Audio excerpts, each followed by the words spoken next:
Host के भीतर दौलत की बेइंतहा चाहत को देखते हुए शेन हाउ सिस्टम बाइंड हो रहा है। हर सेकंड खाते में आएगा 1 रुपया, यानी एक दिन का 86,400। तुमने 4 साल तक खून पसीना बहाकर जो 86,000 रुपए बचाए थे, सिस्टम उसे महज एक ही दिन में तैयार कर देगा। मगर अभी तुमने मजे लेना शुरू भी नहीं किया था कि सिस्टम ने तुम्हें तुम्हारा पहला टास्क थमा दिया। तभी अचानक माताजी का फोन आ जाता है। माताजी की आवाज में एक झिझक थी। उन्होंने पूछा कि अगले महीने दादी का 70वां जन्मदिन है, क्या घर आ सकोगे? तुमने फोन थामे हुए दबी आवाज में कहा, देखता हूँ। बात यह नहीं थी कि तुम जाना नहीं चाहते थे, बल्कि तुम जा ही नहीं सकते थे। क्या घर जाकर रिश्तेदारों को ये बताते कि तुम बड्ढे शहर में दोपहिया वाहन पर खाना पहुंचाने डिलीवरी का काम करते हो? इसी बीच फोन से पिताजी की भारी और गुस्से से भरी आवाज गूंजी कि तुम्हारे पंख निकल आए हैं, घर की परवाह नहीं है, आज से समझो हमारा कोई बेटा ही नहीं है। लेकिन अगले ही पल पिताजी की आवाज धीमी हो गई और उन्होंने आह भरते हुए कहा कि बाहर तुम्हारी जिंदगी भी आसान नहीं है। ये सुनते ही तुम्हारी आंखें पूरी तरह नम हो गईं। तुमने मोबाइल बैंकिंग ऐप खोला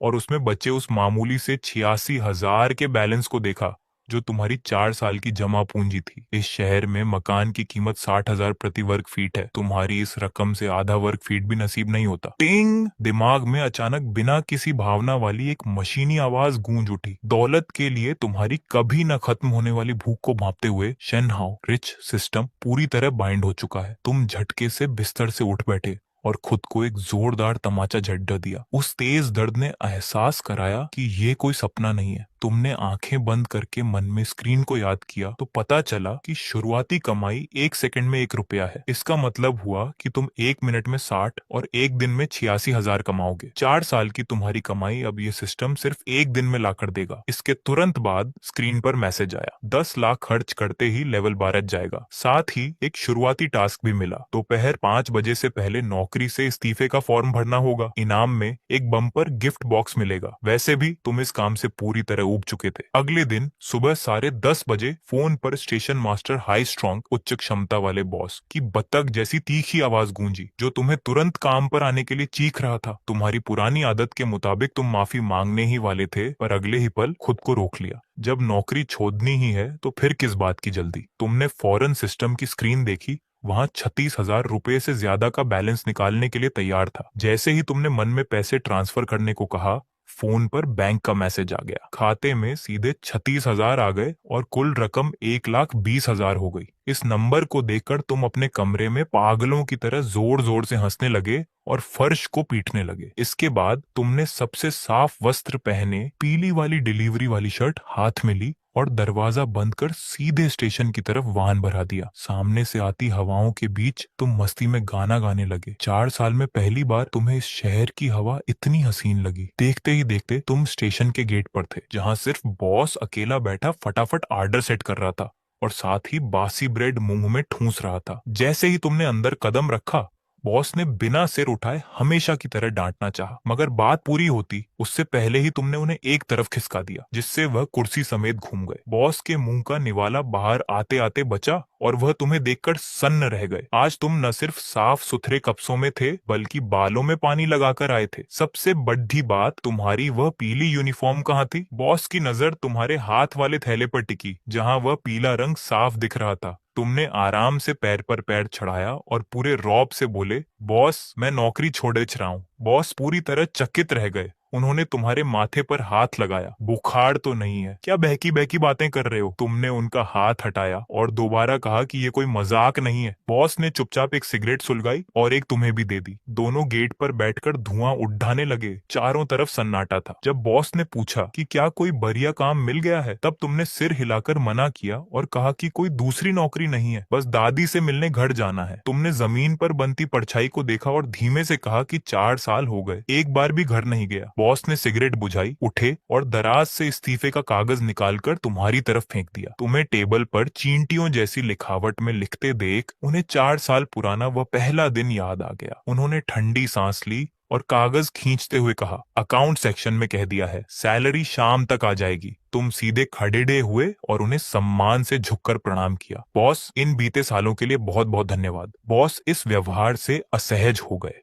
उन्होंने कंधा थपथपाते हुए कहा कि शादी में जरूर बुलाना। तुम हंसे और बोले कि मोटा शगुन तैयार रखना। फिर शाम की विदाई पार्टी तय करके तुम अपने पुराने दोपहिया वाहन पर निकल गए। तभी अचानक पीछे से बॉस ने आवाज दी। इस काम में कोई शर्म नहीं थी। वह गेट पर खड़े थे और चेहरा ठीक से नहीं दिख रहा था। आगे जो भी करो, इस रास्ते पर झेली हुई मुश्किलों को मत भूलना। तुम कुछ पल रुके, फिर मजबूती से सिर हिलाकर वाहन को ट्रैफिक में आगे बढ़ा दिया। इसी बीच दिमाग में सिस्टम की आवाज सही समय पर गूंजी। पहला टास्क पूरा हुआ, इनाम शानदार गिफ्ट बॉक्स। तुम अपनी खुशी को काबू में करते हुए कमरे पर पहुंचे, दरवाजा खिड़की अच्छे से बंद की और मन में बॉक्स खोलने को कहा। अगले ही पल सिस्टम की बात सुनकर तुम्हारे होश उड़ गए। टिंग, बधाई हो, आपको मिला है एक आलीशान इंटरनेशनल सिटी वाला 720 स्क्वायर मीटर का डुप्लेक्स अपार्टमेंट। टिंग, बधाई हो, आपको मिली है एक चमचमाती मर्सिडीज G63 कार। वह इस शहर के सबसे महंगे इलाके की सबसे खास इमारत थी, जिसकी कीमत 30 लाख प्रति वर्ग मीटर से ज्यादा थी, यानी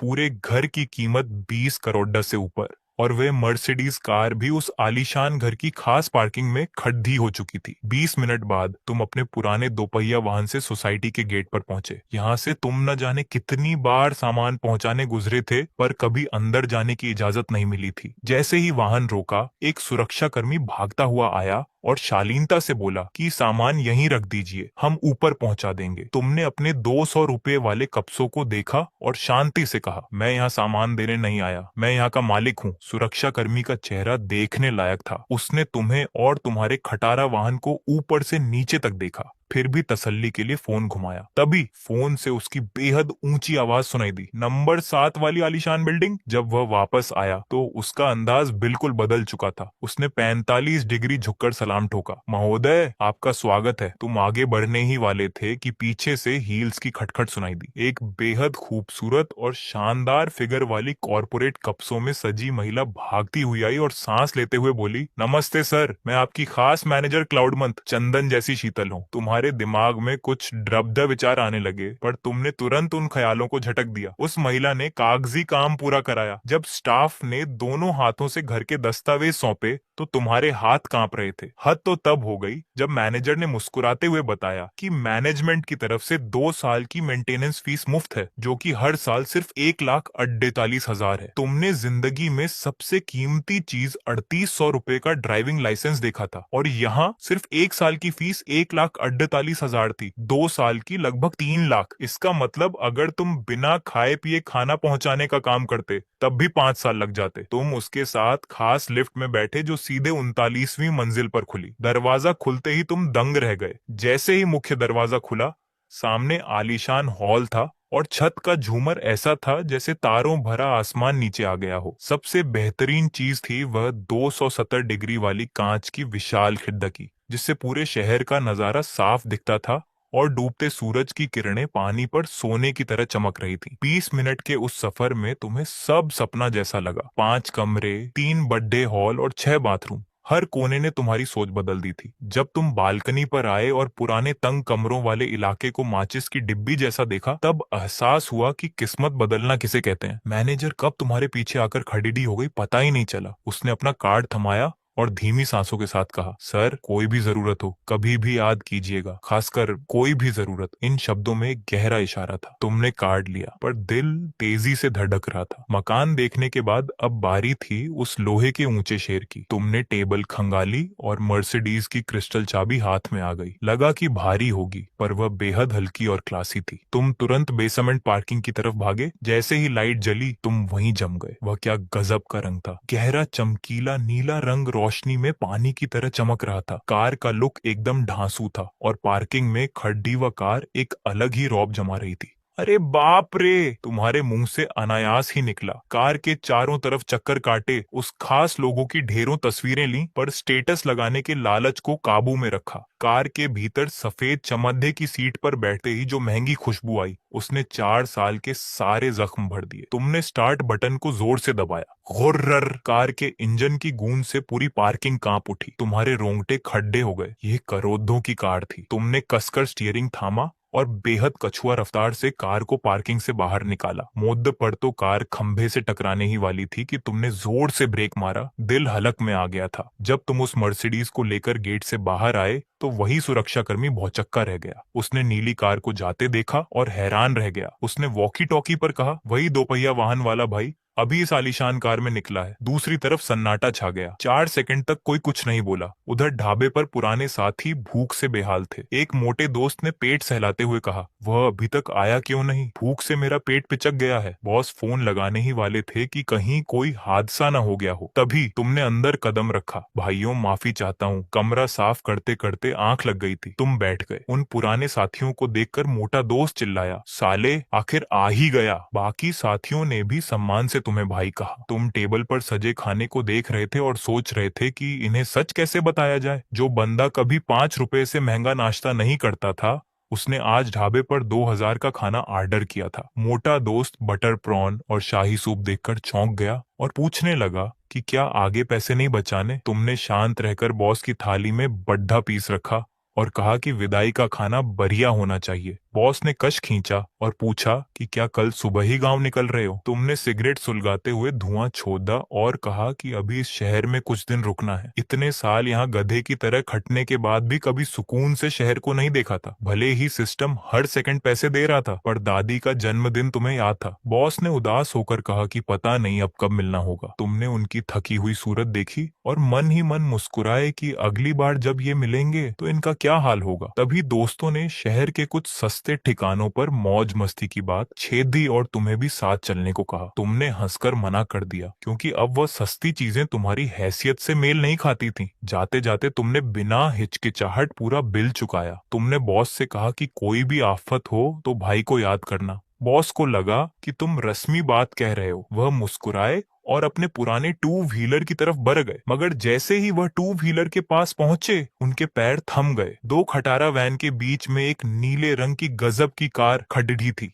उसकी महंगी चमक रात के अंधेरे में बाकी गाड़ियों को कबाड़ा साबित कर रही थी। बॉस की नजरें उस मर्सिडीज पर जम गईं और वह उसके चक्कर काटने लगे। तभी अचानक उनकी नजर सामने के शीशे पर पड़ थी, जहां एक बेहद जानी पहचानी पर्ची पास रखी थी। तुम अभी दोस्तों से अलग हुए ही थे कि बॉस के सामने एक ऐसा नजारा आया जिसने उनके होश उड़ा दिए। वह उस महंगी कार के साथ सेल्फी लेकर सोशल मीडिया पर टशन दिखाने वाले थे कि तभी उन्होंने तुम्हें कार की तरफ आते देखा। तुम कोई और नहीं बल्कि उनके सामने थे। तुमने जेब से चाबी दबाई, कार की लाइटें चमकी और इंजन की भारी आवाज ने बॉस के दिल पर चोट की। तुम कार लेकर उनके खटारा टू व्हीलर के पास से गुजरे बिना उनकी तरफ देखे। बॉस का दिमाग सुन्न हो गया। फोन हाथ से छूटने लगा। उन्होंने खुद को तमाचा मारा कि कहीं ये सपना तो नहीं। जब कार दूर निकल गई तब उन्होंने कांपते हाथों से सिगरेट सुलगाई। तुम्हारी वह बात की कोई आफत हो तो फोन करना उनके दिमाग में गूंजने लगी। वह कोई रस्म नहीं बल्कि एक अमीर बंदे का सहारा था। बॉस सब समझ गए। ये स्कूल खत्म करके मजदूरी करना, पैसे बचाना, सब अमीर बाप के बेटे का एक नाटक था।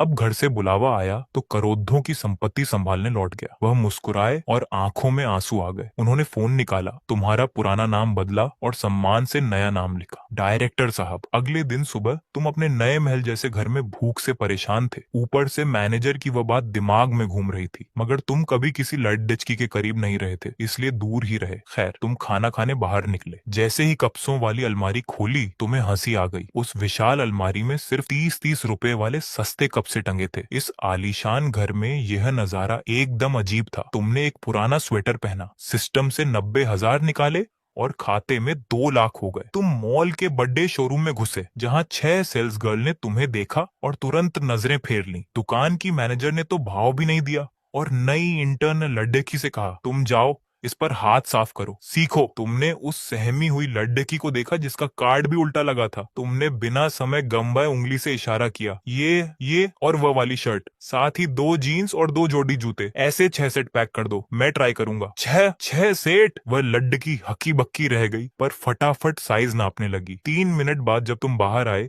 तो शीशे में खुद को पहचान नहीं पाए। कहाँ वह पुराना हुलिया और कहाँ अब एकदम अमीर बिजनेसमैन वाला लुक। वह लड़की तुम्हें देखती रह गई और बोली कि बहुत अच्छे लग रहे हो। तुम संतुष्ट थे। उसे लगा कि तुम कब से छोड़ दोगे, पर तुमने कहा, ठीक है, बाकी ट्राई नहीं करने। उसका चेहरा उतर गया और वह कब से समेटने लगी। तभी तुमने कहा, ये सारे पैक कर दो और जो पहना है उसे ऐसे ही रहने दो, सब ले रहा हूँ। लड़की की चीख निकल गई। बाकी स्टाफ के चेहरे का रंग उडेज गया। जब मशीन पर 1,21,400 का बिल आया तो दुकान की मैनेजर का चेहरा पीला पड़ गया। उसे समझ आ गया कि उसने एक अमीर इंसान को भिखारी समझ लिया था। तुमने पेमेंट की, उस लडेचकी ने कब से घर पहुंचाने की बात कही, तुमने पता लिख कर दिया और चल दिए। तुम्हारे जाते ही शोरूम में हंगामा मच गया। ताना मारने वाली सेल्स गर्ल ने पूछा, आजकल के अमीर इतने सादे कप्सों में घूमते हैं क्या? उस नई लडेचकी ने पते की पर्ची संभाली और धीरे से बोली, यह सादे कप्सों वाला सुंदर छोरा शहर की सबसे महंगी इंटरनेशनल सोसाइटी का मालिक है। ये सुनते ही दूसरी सेल्स गर्ल के हाथ से कप से गिर गए और मैनेजर का चाय का कप छलक गया। तुमने अभी अभी 1,20,000 रुपए फूंक कर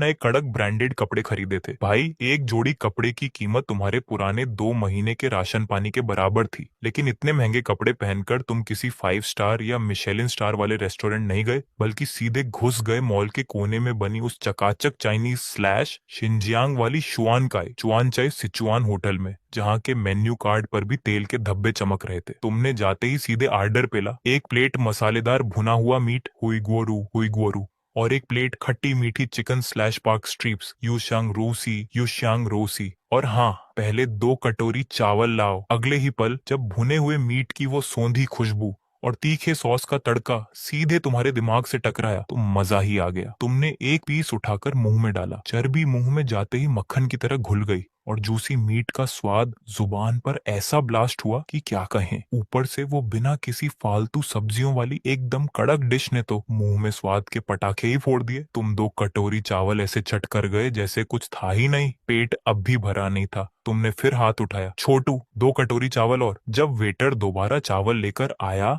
तो उसकी नजरें थोड़ी अजीब थीं, लेकिन जब वो 4 कटोरी चावल भी गायब हो गए और तुमने तीसरी बार हाथ उठाया तो बेचारे वेटर का चेहरा देखने लायक था। उसने सकपकाते हुए पूछा, सर और चाहिए क्या? तुमने टिश्यू से मुंह पोंछा और बोले, नहीं, बिल लाओ। बिल आया पूरे 258 रुपए। तुमने फोन निकाला पर तुम्हारा पुराना दिमाग अभी भी हिसाब लगा रहा था। भाई, ये तो मेरे पुराने टाइम के पूरे 1 हफ्ते के खाने का खर्चा है। खैर, जब तुम उस रेस्टोरेंट से बाहर निकले और मॉल की चमचमाती कांच वाली खिड़की के पास से गुजरे तो तुम्हारे कदम अचानक रुक गए। तुमने कांच में अपना रिफ्लेक्शन परछाई देखा। बदन पर वो हजारों की महंगी पोलो शर्ट तो एकदम गदर लग रही थी और उससे तुम्हारा लुक भी बदल गया था, लेकिन सिर के वो बिखरे हुए जंगली बाल, ऐसा लग रहा था जैसे किसी फरारी कार पर ट्रैक्टर का इंजन ठोक दिया हो। तुमने हाथ से 2-3 बार बाल सेट करने की कोशिश की पर वो जंगली बाल कहाँ मानने वाले थे। तुमने तुरंत फोन निकाला और सीधे उसी मॉल गुओमेई सेंटर की तीसरी मंजिल पर मौजूद 4.9 रेटिंग वाले एकदम वीआईपी हेयर सैलून को लॉक किया। जैसे ही तुमने सैलून के अंदर कदम रखा, मस्त लकड़ी वाली भीनी भीनी खुशबू वुडी फ्रेग्रेंस ने तुम्हारा स्वागत किया। ब्लैक यूनिफॉर्म पहने वेलकम करने वाली लड़की तुरंत आगे आई। हेलो सर, हेयर स्टाइलिंग करवानी है या हेयर वॉश और मसाज? तुमने एकदम रईसों वाले टोन में कहा, हेयर स्टाइलिंग। लड़की ने तुरंत अपने रेट कार्ड का ढिंढोरा पीटना शुरू किया। सर, हमारे पास 588 रुपए वाले सीनियर हैं, 888 रुपए वाले एडवांस हैं, 1,288 रुपए वाले डायरेक्टर हैं और 1,888 रुपए वाले हमारे चीफ टोनी सर हैं। फिर से वही टोनी। तुम्हें मन ही मन हंसी आ गई। तुमने सीधे पूछा, भाई फर्क क्या है इनमें? लड़की ने आवाज थोड़ी धीरे की और सीक्रेट बताने वाले अंदाज में बोली, सर, जो 1,888 रुपए वाले चीफ है ना, वो पहले हांगकांग में बड़े बड़े स्टार्स के बाल काटते थे। लोग स्पेशल फ्लाइट पकड़कर उनसे बाल कटवाने आते हैं। तुमने बस 2 सेकंड सोचा। अब जब इतनी दूर आ ही गए हैं तो बेस्ट ही ट्राई करते हैं। तुमने कहा, चलो 1,888 रुपए वाले चीफ को ही बुलाओ। इसके बाद तुम्हें हेयर वॉश एरिया में ले जाया गया। तुम उस आलीशान काली चेयर पर लेटे ही थे और तुम्हारा सिर अभी सिंक से टच ही हुआ था कि 2 एकदम सॉफ्ट सॉफ्ट हाथ तुम्हारे कंधों पर आ टिके। सर, थोड़ा रिलैक्स हो जाइए। पहले आपका थोड़ा शोल्डर मसाज, कंधे और गर्दन की मालिश कर देती हूँ। एक बेहद मीठी और रसीली आवाज आई। तुमने थोड़ा तिरछी नजरों से देखा तो सामने एक 23 से 24 साल की गोलू मोलू चेहरे वाली लड़की थी। एकदम साफ रंग और ब्लैक यूनिफॉर्म के ऊपर के 2 बटन खुले हुए थे। तुमने शरीफ बच्चे की तरह तुरंत अपनी नजरें हटा ली। उस लड़की की उंगलियों का प्रेशर एकदम परफेक्ट था। वो तुम्हारे कंधों से शुरू करके नीचे पीठ तक मसाज कर रही थी और साथ में बातें भी चिपका रही थी। सर, आप बहुत स्ट्रेस लेते हो क्या? आपके कंधे बहुत टाइट हैं। तुमने बिना सोचे समझे सच उगल दिया। अरे वो जोमेटो स्विगी ओईमास पे बाइक चलाने की वजह से है। लड़की धीरे से मुस्कुराई पर उसे तुम्हारी बात पर रत्ती भर भी भरोसा नहीं हुआ। भाई, जो बंदा हजारों की पोलो शर्ट पहनकर आया हो वो भला डिलीवरी बॉय क्यों होगा? उसने आगे कोई सवाल नहीं किया, पर उसकी उंगलियों का जादू और तेज हो गया। कंधों के बाद हाथ, फिर सिर। तुम्हें लगा था 10 मिनट में बाल धोकर फ्री कर देगी, पर भाई साहब उस वीआईपी सर्विस ने तो ऐसा सुलाया कि तुम्हारी आंखें बंद होने लगी। तभी वो लड़की थोड़ा और आगे झुकी और मसाज का एंगल बदलते हुए उसके बदन का सॉफ्ट हिस्सा अनजाने में तुम्हारे हाथ से टच हो गया। तुम एकदम से सीधे हो गए। दूसरी बार जब ऐसा हुआ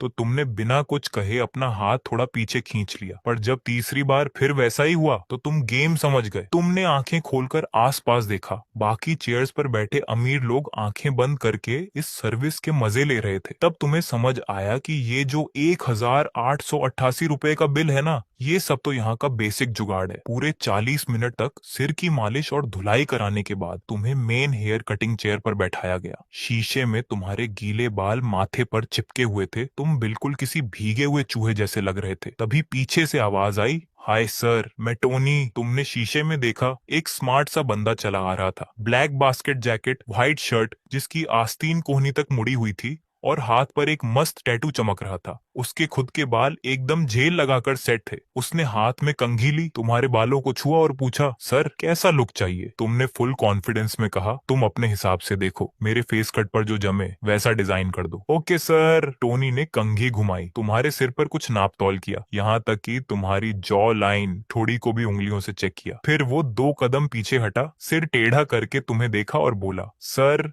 आपका फेस कट बहुत ही जबरदस्त है। मैं आपके बालों में हल्का सा टेक्सचर वेव दूंगा और साइड्स को एकदम क्लीन ट्रिम कर दूंगा, जिससे लुक एकदम कड़क और शार्प आएगा। डन? तुमने कहा, जैसा तुम्हें ठीक लगे। इसके बाद टोनी ने जो कैंची चलाई उसे देखकर तुम्हें समझ आ गया कि पैसा वसूल किसे कहते हैं। कैंची उसकी उंगलियों के बीच ऐसे नाच रही थी जैसे कोई जादू हो रहा हो, एकदम तेज, सटीक और खतरनाक। उसका हर एक कट बिल्कुल परफेक्ट था। बाल धीरे धीरे जमीन पर गिर रहे थे और शीशे में तुम्हारा चेहरा बदलने लगा था। पहले जब साइड के बाल साफ हुए तो तुम्हारे चेहरे का कट एकदम निखर कर सामने आया। फिर ऊपर के बालों को उसने ऐसा सेट किया कि एक नेचुरल लुक आ गया। सामने के बालों को थोड़ा मॉडर्न स्टाइल में कट किया। ठीक 30 मिनट बाद टोनी ने कैंची रखी, हेयर स्प्रे मारकर फाइनल टच दिया, और जब तुमने शीशे में खुद को देखा, भाई तुम तो शॉक्ड ही रह गए। सैलून के अंदर जो वो डिलीवरी देने वाला साधारण सा लड़का आया था वो गायब हो चुका था। उसकी जगह शीशे में एक बेहद हैंडसम, स्टाइलिश और चार्मिंग लड़का खड़ा था, जिसका लुक किसी बॉलीवुड स्टार या मॉडल से कम नहीं लग रहा था। चेहरा तो वही था, पर भाई लुक और स्टाइल ने पूरी काया ही पलट दी थी। ऐसा लग रहा था जैसे किसी कीचड़ में सने हीरे को साफ कर दिया गया हो। टोनी ने तुम्हारी चेयर के पीछे हाथ रखा और शीशे में देखते हुए मुस्कुराकर पूछा, सर कैसा लगा? पसंद आया? तुमने दिल से तारीफ की। भाई तुम्हारी उंगलियों में जादू तो है, मजा आ गया। टोनी थोड़ा और मुस्कुराया। सर आप इसी एरिया में रहते हैं क्या? तुमने आदतन कह दिया, हाँ पास में ही। जैसे ही ये बात मुंह से निकली तुम्हें समझ आ गया कि अब ये जाल बिछाएगा, और वही हुआ। टोनी की आंखें एकदम चमक उठी। सर फिर तो आप हमारी मेंबरशिप ले लीजिए। 5,000 रुपए के रिचार्ज पर 800 रुपए फ्री और 10,000 रुपए पर 2,000 रुपए का एक्स्ट्रा डिस्काउंट आप जैसे रेगुलर कस्टमर के लिए बहुत फायदेमंद रहेगा। तुमने तुरंत हाथ खड़े कर दिए। अरे नहीं नहीं भाई, मैं तो 3 महीने में एक बार बाल कटवाता हूँ, मेरे लिए ये कार्ड वॉर्ड बेकार है। टोनी ने ज्यादा जिद नहीं की। उसने अपनी जैकेट की जेब से एक बहुत ही क्लासिक ब्लैक और गोल्डन शेड वाला मखमली बिजनेस कार्ड निकाला और तुम्हें दे दिया। उस पर टोनी का असली नाम लिखा था, चेन वेनबेन, यानी ये टोनी तो बस धंधे का नाम था। तुमने कार्ड जेब में डाला। टोनी बोला, सर अगली बार जब भी आओ सीधे मुझे ही बोलना। और वो तुम्हें छोड़ने सैलून के गेट तक आया और तमीज से झुककर तुम्हें बाएं बोला। मशीन पर कार्ड स्वाइप हुआ, पूरे 1,888 रुपए। तुम सैलून से बाहर निकले, पर अब तुम्हारा मॉल में घूमने का कोई मूड नहीं था। तुम सीधे लिफ्ट से अंडरग्राउंड पार्किंग B2 में गए, अपनी कार का दरवाजा खोला और अंदर बैठ गए। डैशबोर्ड से सिगरेट का डिब्बा निकाला, लाइटर जलाया और एक लंबा कश खींचा। निकोटिन सीधे तुम्हारे दिमाग में उतरी। तुम कार की लेदर सीट पर पीछे को सिर टिकाकर उस ग्रे छत को देखने लगे और दिमाग में हिसाब की मशीन चालू हो गई। नए कपड़े, 1,20,000 रुपए होटल का खाना, 258 रुपए बालों का स्टाइल, 1,888 रुपए टोटल खर्चा, 1,22,146 रुपए। भाई साहब ये इतनी बड़ी रकम थी कि अगर तुम अपने पुराने डिलीवरी वाले अवतार में होते तो बिना कुछ खाए पिए लगातार 414 दिन यानी करीब 1 साल और 1.5 महीने तक पागलों की तरह बाइक दौड़ाते, तब जाकर इतने पैसे कमा पाते। आपने सिगरेट की राख एशट्रे में गिराई और आपके चेहरे पर एक गजब की मुस्कान आ गई। सच में पैसा हाथ में हो तो क्या मस्त फीलिंग आती है। गाड़ी स्टार्ट हुई, आपने गियर डाला और कार को पार्किंग से बाहर निकाला। सोचा कि चलो नदी के किनारे जाकर थोड़ी ठंडी हवा खाई जाए, तभी फोन तेजी से बज उठा। स्क्रीन पर नाम दिखा, चू युनयुए। मिस्टर जियान, जो कपड़े आपने खरीदे थे वो आ चुके हैं, मैं आपके दरवाजे पर ही खड़ी हूँ। आपने घड़ी देखी, दोपहर के 2:40। भाई साहब ये तो बड़ी तेज निकली। ठीक है, मैं 10 मिनट में पहुंचता हूँ। आपने तुरंत गाड़ी मोड़ी। कार जैसे ही विला वाले इलाके में घुसी, आपको दूर से ही गेट के पास कोई बैठा हुआ दिखा। अरे ये तो चू युनयुए थी। आज उसने कल वाला सूट नहीं पहना था, बल्कि सफेद शर्ट और डार्क ग्रे कलर की टाइट स्कर्ट पहनी थी, जो घुटने से थोड़ी ऊपर थी। वो झुककर फोन चला रही थी, जिससे उसकी स्कर्ट इतनी टाइट हो गई थी कि उसकी बॉडी का लुक एकदम कयामत डा रहा था। उसके पास एक छोटी ट्रॉली थी, जिस पर 10-12 बड़े बड़े शॉपिंग बैग रखे हुए थे। आप कार का दरवाजा खोलकर नीचे उतरे। आवाज सुनकर वो झटके से खड़ी हुई, लेकिन अचानक खड़े होने की वजह से जो मूवमेंट हुआ, उसे देखकर आपके दिमाग में तुरंत एक गाना बजा, बोरनी बोरुम बनामा बोरमा मानना, बोर्नविटा जैसा सॉलिड, या कहें एकदम गजब का फिगर। आपने तुरंत इस ख्याल को दिमाग से निकाला और बोले, तुम्हें काफी इंतजार करना पड़ा। उस बेचारी के मुंह से तो शब्द ही नहीं निकल रहे थे। नहीं नहीं, मैं बस अभी अभी। वो आपको बिना पलक झपकाए देखे जा रही थी। सोने के चश्मे के पीछे से उसकी आंखें आपके बालों से लेकर चेहरे तक और फिर कपड़ों को स्कैन कर रही थी। क्या ये वही लड़का है जो कल फटी पुरानी हुडी पहने बिखरे बालों के साथ घूम रहा था? उसने शौक होकर पूछा। आपने अपना पूरा लुक ही बदल लिया। हाँ, बस बाल कटवाए हैं, आपने जवाब दिया और आगे बढ़कर 7-8 बैग खुद उठा लिया। वो होश में आई और बचे हुए बैग उठाकर आपके पीछे पीछे घर के अंदर आ गई। वार्डरोब में कपड़े रखने के बाद आपको अचानक एक बात याद आई। वैसे तुम्हारे पास किसी अच्छी मेड या हाउसकीपर का कांटेक्ट है क्या? मुझे एक काम करने वाली आंटी चाहिए। उसने तुरंत दिमाग चलाया। हाँ है। आपकी कोई खास चॉइस? आपने दरवाजे का सहारा लेकर थोड़ा सोचा। कोई 40 साल के आसपास की आंटी हो, जो खाना बहुत टेस्टी बनाती हो, काम में तेज हो और सबसे जरूरी भरोसेमंद हो। मुझे घर से चीजें गायब होने का नाटक नहीं चाहिए। समझ गई, मैं परसों तक आपके लिए बेस्ट ऑप्शन चुनकर बताती हूँ। कोई जल्दी नहीं है। आप लिविंग रूम की तरफ बढ़ते हुए बोले, इन 2 दिनों में मुझे अपने होम टाउन और छेंजोआन जाना है। वहाँ शायद 1-2 महीने लग जाए। आप सोफे पर फैल गए और पैर टेबल पर रख दिए। मेड का काम मेरे वापस आने पर देखेंगे। हाँ, मेरे पीछे से घर की साफ सफाई टाइम पर करवाते रहना। वो जो 3 कदम दूर खड़ी थी, अचानक चुप हो गई। 1-2 महीने? हाँ, मम्मी पापा से मिलने जा रहा हूँ। वहाँ 1 सेकंड के लिए सन्नाटा छा गया। फिर वो अचानक थोड़ी तेजी से बोली और अपनी शर्ट का बटन दबाते हुए कहने लगी, क्या क्या मुझे भी आपके साथ चलना चाहिए? रास्ते में आपकी हेल्प हो जाएगी। आपका दिमाग घूमा और बिना सोचे समझे आपके मुंह से निकल गया, मैं अपने मम्मी पापा से मिलने घर जा रहा हूँ। तुम वहाँ क्या करोगी? कहीं तुम मेरे पेरेंट्स से मिलने का तो नहीं सोच रही? ये सुनते ही जैसे सब कुछ थम गया। उसका चेहरा एकदम लाल हो गया, जैसे उबला हुआ झींगा हो। मेरा मेरा वो मतलब नहीं था। मैं तो बस ऑफिस के काम के सिलसिले में कह रही थी। अगर आपको कोई जरूरत पड़े तो। वो हड़बड़ाहट में ठीक से बोल भी नहीं पा रही थी। आपको एहसास हुआ कि आपने कुछ ज्यादा ही बड़ा मजाक कर दिया। आपने अपना सिर खुजलाया और नजरें चुराते हुए कहा, अरे मजाक कर रहा था, तुम अब अपना काम देखो, कुछ होगा तो फोन करूंगा। ठीक ठीक है मिस्टर जियान। उसने थोड़ा झुककर नमस्ते किया और मुड़ी, लेकिन 2 कदम चलते ही उसकी स्पीड बढ़ गई। संगमरमर के फर्श पर उसकी सैंडल की आवाज तेजी से गूंजी और वो वहां से बिल्कुल रफू चक्कर हो गई। G34 हाईवे पर कार बीजिंग शंघाई से लिंजियांग स्टेट की तरफ बढ़ रही थी। एक शानदार ब्लू कलर की मर्सिडीज बेंज जी वैगन 120 की स्पीड पर आराम से भाग रही थी। कार के म्यूजिक सिस्टम पर पुराना गाना बज रहा था। आपका बायां हाथ स्टीयरिंग व्हील पर था और दायां हाथ गाने की बीट पर थपकियां दे रहा था। गाना था, नमन है इस मिट्टी को। आपने भी जोश में आकर एक तान खींची, भले ही वो बेसुर हो गई। सच तो ये है कि निकलने से पहले आप सोच रहे थे कि फ्लाइट से तो 2 घंटे में पहुंच जाते, कार से तो 1300 किलोमीटर से ज्यादा का सफर है, पूरे 16-17 घंटे लगेंगे और बैठ बैठ कर हालत खराब हो जाएगी। पर आपने फिर भी कार चुनी और उसकी असली वजह थी ये चमचमाती कार। इस कार को लेकर जब आप अपने कस्बे में घुसेंगे तो सोचकर ही रोंगटे खड़े हो रहे थे।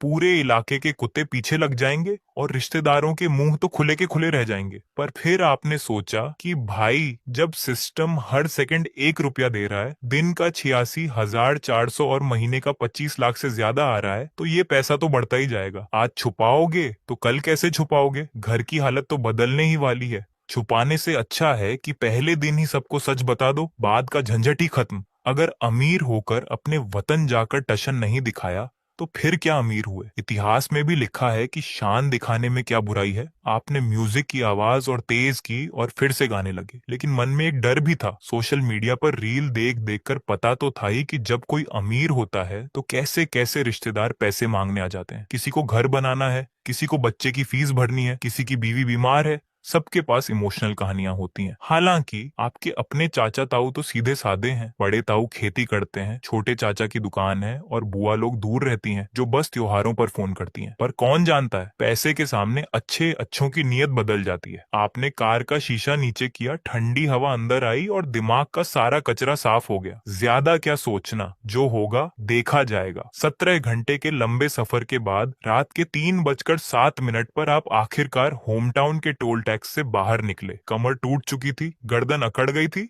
और एक्सीलेटर पर पैर रखते रखते थकान चरम पर थी। रास्ते में आप 3 बार रुके, 1 बार फ्यूल भरवाया, 2 कप नूडल्स खाए, 4 बार वॉशरूम गए और काफी सिगरेट भी फूकी। लेकिन जैसे ही सामने अपने शहर का बोर्ड देखा, सारी थकान गायब हो गई। जैसे ही कार मेन रोड पर मुड़ी, आपकी आंखें फटी की फटी रह गईं। क्या ये वही शहर है? रास्ते के दोनों तरफ ऊंची ऊंची इमारतें, एकदम चकाचक नई सड़कें, रंग बिरंगी लाइटें और हर कुछ दूरी पर रेड लाइट। आपको अच्छे से याद था कि जब आप 4 साल पहले यहाँ से गए थे, तब सबसे ऊंची बिल्डिंग सिर्फ 6 मंजिल की थी और चारों तरफ कच्चे मकान और कीचड़ हुआ करता था। सिर्फ 4 साल में इतना बदलाव। आपने शीशा नीचे करके फिर देखा, नहीं, ये कोई सपना नहीं था। शहर सच में बदल चुका था। सामने एक बड़े होटल का चमकता हुआ बोर्ड दिखा। आपने तुरंत स्टीयरिंग घुमाया और कार को पार्किंग में लगा दिया। रात के 3 बजे घर जाकर पेरेंट्स की नींद खराब करने का कोई फायदा नहीं था। सोचा कि पहले यहीं सो जाते हैं। होटल का लॉबी एरिया एकदम सुनसान था। चलने पर भी आवाज गूंज रही थी। रिसेप्शन पर एक यंग लड़की बैठी थी जो नीचे मुंह की फोन चलाने में बिजी थी और मुस्कुरा रही थी। पक्का कोई रील्स या वीडियो देख रही होगी। आप काउंटर के पास पहुंचे, थोड़ा झुके और बोले,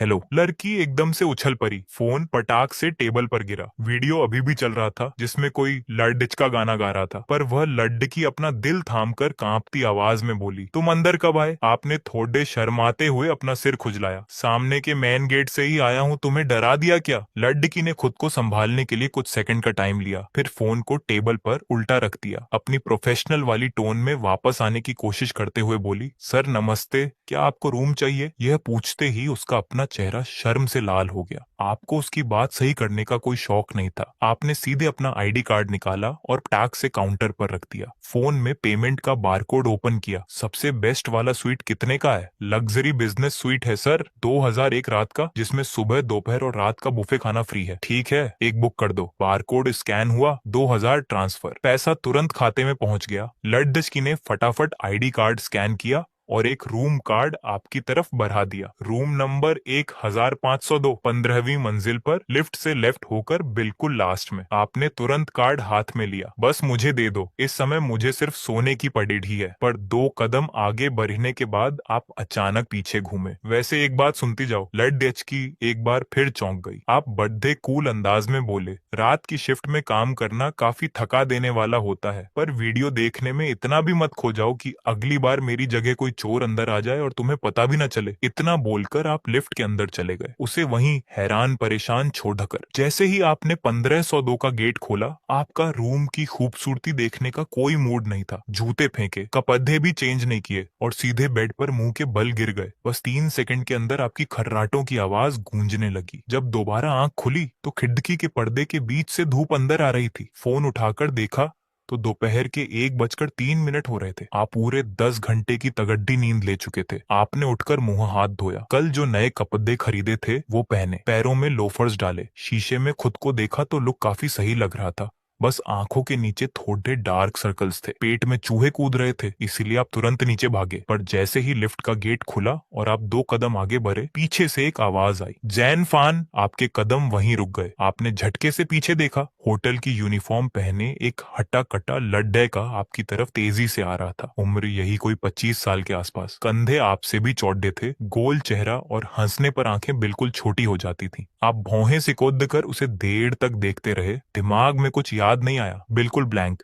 पर वे आपका नाम जानता था। उस लड़के ने आपकी उलझन को भांप लिया और अपने सीने पर हाथ रखकर बोला, याद आया, यूएजी श्याओ 11th-12th में तुम्हारे ठीक पीछे बैठता था। ये सुनते ही आपके दिमाग की बत्ती जली। यूएजी श्याओ, आपकी यादों में जो यूएजी श्याओ था वो तो बिल्कुल सूखी लकड़ी जैसा था। 800 मीटर की रेस में उसकी हालत खराब हो जाती थी और सब उसे हड्डी कहकर चिढ़ाते थे। पर सामने जो बंदा खद्दा था उसका वजन कम से कम 85 किलो होगा। गर्दन इतनी मोटी जैसे किसी की जांग हो। यूनिफॉर्म की स्लीव्स उसकी बॉडी में फंस रही थी। आपने उसकी तरफ उंगली उठाई। आपको यकीन नहीं हो रहा था। तुम वही हड्डी हो? अरे यार, उस पुराने नाम को अब मत लो, यूएजी श्याओ ने हंसते हुए और हाथ मलते हुए कहा। पहले घर की हालत खराब थी, खाने को ढंग से नहीं मिलता था, तो पतला ही रहूंगा ना। बाद में एक बड़े रेस्टोरेंट में हेल्पर का काम सीख लिया। रोज किचन का बचा खुचा खाना दबाकर खाता था। 2 साल में पूरा 20 किलो वजन बढ़ा लिया। आपको पूरी कहानी समझ आ गई। आपने हाथ बढ़ाकर उसके सीने पर एक पंच मारा, पर उसका सीना तो पत्थर की दीवार जैसा मजबूत था। उलटा आपकी उंगलियां ही सुन्न हो गईं। आपकी नजर उसके सीने पर लगे नेम टैग पर गई, जिस पर साफ साफ लिखा था, लॉबी मैनेजर यूएजी श्याओ। वाह भाई, तुम तो सीधे मैनेजर बन गए। अरे कहाँ यार, बस नाम का मैनेजर हूँ, सब काम खुद ही संभालना पड़ता है। यूएजी श्याओ ने हाथ हिलाया, पर उसके चेहरे की खुशी और गर्व साफ दिख रहा था। कोई भी गड्ढा बदक हो तो सबसे पहले डांट खाने के लिए मुझे ही आगे खड्डा किया जाता है। आप हंस पड़े। उसने तुरंत अगला सवाल दागा, वैसे तुम वापस कब आए? इतने सालों से तुम्हारा कोई अता पता नहीं था। स्कूल के ग्रुप में सब तुम्हें टैग करते थक गए, पर तुमने कभी रिप्लाई नहीं किया। रात को 3 बजे आया था, तब से बस सो ही रहा था। आपकी बात खत्म होते ही आपके पेट से एक जोरदार आवाज आई। आवाज इतनी तेज थी कि दोनों को साफ सुनाई दे गई। यूएजी श्याओ ने तुरंत अपने सिर पर हाथ मारा। अरे यार, मैं भी क्या हूँ, तभी कहूँ तुम्हारा चेहरा इतना उतरा हुआ क्यों लग रहा है। चलो चलो सीधे बूफे काउंटर की तरफ चलो, कुछ खाते हैं। मुझे हर महीने स्टाफ की तरफ से 3 फ्री खाने के कूपन मिलते हैं। आज का खाना मेरी तरफ से। ये कहते ही उसने आपका हाथ पकड़ा और रेस्टोरेंट की तरफ खींचने लगा। आपने मना नहीं किया, इसीलिए नहीं कि आपके पास खाने के पैसे नहीं थे, बल्कि इसलिए क्योंकि उसके खींचने का तरीका बिल्कुल वैसा ही था जैसे स्कूल के दिनों में वो कैंटीन के आखिरी समोसे के लिए हाथ खींचता था। आपको अंदर से फील हुआ कि 4 साल बाद भी कुछ चीजें बिल्कुल नहीं बदली। बूफे एरिया में ज्यादा भीड़ नहीं थी। आपने प्लेट में 2 चिकन लेग पीस, थोड़ी ग्रेवी वाली डिश, हरी सब्जी और चावल ले लिए। खिड़की के पास वाली सीट देखकर आप बैठ गए। यूएजी श्याओ अपने हाथ में कॉफी का कप लिए आपके सामने बैठ गया। वह खुद कुछ नहीं खा रहा था, बस आपको मजे से खाते हुए देख रहा था। हाँ तो बताओ, वहाँ बड़े शहर में लाइफ कैसी चल रही है? आपके मुंह में चिकन का पीस था, इसीलिए आपने चबाते हुए शॉर्ट में निपटाया। बस भाई, कट रही है जैसे तैसे। झूठ मत बोलो। यूएजी श्याओ ने आपको ऊपर से नीचे तक स्कैन किया। तुम्हारे ये ब्रांडेड कपड़े और जूते देखकर तो कहीं से नहीं लगता कि तुम्हारी लाइफ बस कट रही है। आपने चिकन की हड्डी को प्लेट के एक कोने में रखा और तुरंत टॉपिक चेंज कर दिया। अपनी सुनाओ भाई। हड्डी से सीधे लॉबी मैनेजर बनने के बीच की जो कहानी मिस हुई है, उसकी पूरी डिटेल दो मुझे। यूएजी श्याओ पूरे जोश में आ गया। स्कूल खत्म होने के बाद कॉलेज में एडमिशन तो हुआ नहीं, बिल्कुल तुम्हारी तरह। उसने हाथ मलते हुए आगे बताया। 2 महीने तक घर पर खाली बैठा रहा। मम्मी से रोज सुबह शाम गालियां सुनता था। फिर हार मानकर एक नामी होटल में काम सीखने चला गया। महीने के 600 रुपए मिलते थे और रहना खाना फ्री था। आपको वो जगह अच्छे से याद थी जिसके गेट पर 2 बड़े पत्थर के शेर बने हुए थे? हाँ हाँ, वही जगह। उसने बात जारी रखी। वहाँ 2 साल तक डटा रहा। हर छोटा बड़ा काम किया। बर्तन धोते धोते हाथों की स्किन निकल जाती थी। सब्जी काटते समय उंगलियों पर हमेशा बैंडेज बंधी रहती थी। वह ये सब बहुत ही नॉर्मल तरीके से बोल रहा था, पर आपको समझ आ रहा था कि उसने कितनी मेहनत की है। फिर वहाँ के मैनेजर को मेरा काम पसंद आया। उसे लगा कि लड़े झटके में दम है। उसी बीच जब इस नए होटल की शुरुआत हुई तो वह अपनी पूरी टीम के साथ यहाँ शिफ्ट हो गया और मुझे भी अपने साथ ले आया। आपने हाँ में सिर हिलाया। इसका मतलब वो मैनेजर तुम्हारे लिए लाइफ चेंजर साबित हुआ। सिर्फ लाइफ चेंजर नहीं भाई, वो मेरे लिए सब कुछ है। यूएजी श्याओ ने कॉफी की एक चुस्की ली, पर उसकी अगली बात सुनकर आप थोड़े हैरान रह गए। लेकिन उसने मुझे ये पोजीशन इतनी आसानी से नहीं दी। यहाँ आने के बाद उसने मुझे सीधे ऑफिस में नहीं बिठाया, बल्कि होटल के मेन गेट पर दरबान बनाकर खड़ा कर दिया। वही काम जिसमें मेहमानों के लिए कार का गेट खोलो, उनका सामान उठाओ और झुककर कहो, होटल में आपका स्वागत है। तेज धूप में दिन भर खड्डे रहो और सर्दियों की ठंडी हवाओं का सामना करो। शाम तक पैर बिल्कुल जाम हो जाते थे। आपने अपने हाथ के चम्मच को नीचे रखा और उसे देखने लगे, पर उसके चेहरे पर अब कोई दुख नहीं था। मैं भी पहले सोच में पड़ी गया था कि 2 साल तक उसके साथ काम करने के बाद भी उसने मुझे इस नई जगह पर सबसे नीचे वाले काम पर क्यों लगा दिया। पर बाद में समझ आया कि उसकी प्लानिंग कुछ और थी। बड़े होटलों को संभालना छोटे रेस्टोरेंट जैसा नहीं होता। जब तक आप जमीनी काम को करीब से नहीं देख लेते, तब तक आप ऊपर पहुंचकर भी अपनी पोजीशन संभाल नहीं सकते। 2 साल के अंदर दरबान से सीधे लॉबी मैनेजर।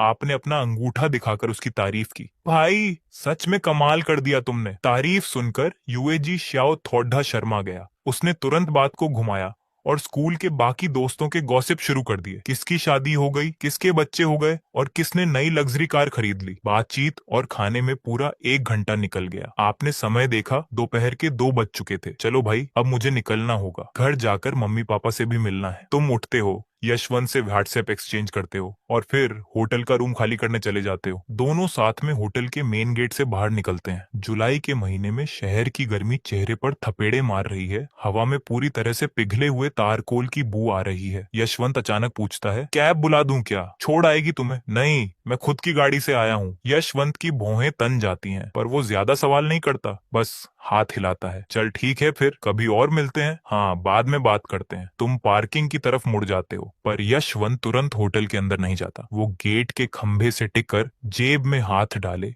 आंखें सिकोड़कर पार्किंग की तरफ टकटकी लगाए देखता रहता है। उसे बस चुल मची है। 30 सेकंड बाद एक चमचमाती नीले रंग की मर्सिडीज जी वैगन पार्किंग के एग्जिट से धीरे धीरे बाहर निकलती है। कार का शीशा आधा नीचे है और अंदर तुम्हारा चेहरा दिख रहा है। तुम उसे चिल्लाकर बोलते हो, चलते हैं भाई। फिर कभी दारू पीते हैं। अगले ही पल तुम एक्सीलेटर दबाते हो। जी वैगन एक भारी आवाज के साथ तेजी से आगे भाग जाती है और पीछे बस धुआं छोड़ जाती है। यशवंत वहीं का वहीं जमा रह जाता है। वो जेब से अपना हाथ धीरे से बाहर निकालता है। Mercedes G wagon. उसने इस गेट पर 2 साल तक लोगों का स्वागत सत्कार किया है। वो भला कौन सी गाड़ी नहीं पहचानता। ये गाड़ी ऑन रोड 3 करोड़ से ज्यादा की है। यशवंत उस गाड़ी को तब तक देखता रहता है जब तक वो रास्ते के आखिरी छोर पर गायब नहीं हो जाती। वो काफी देर तक हिलता भी नहीं है। पास खड़ा दरबान छोटू पास आता है। यश भाई, वो कौन था? यशवंत अपनी नजरें हटाता है और ठंडी हो चुकी कॉफी की एक चुस्की लेता है। मेरा स्कूल का क्लासमेट है। क्या? जी वैगन वाला? छोटू की आंखें फटी की फटी रह जाती हैं। करता क्या है वो? यशवंत कोई जवाब नहीं देता।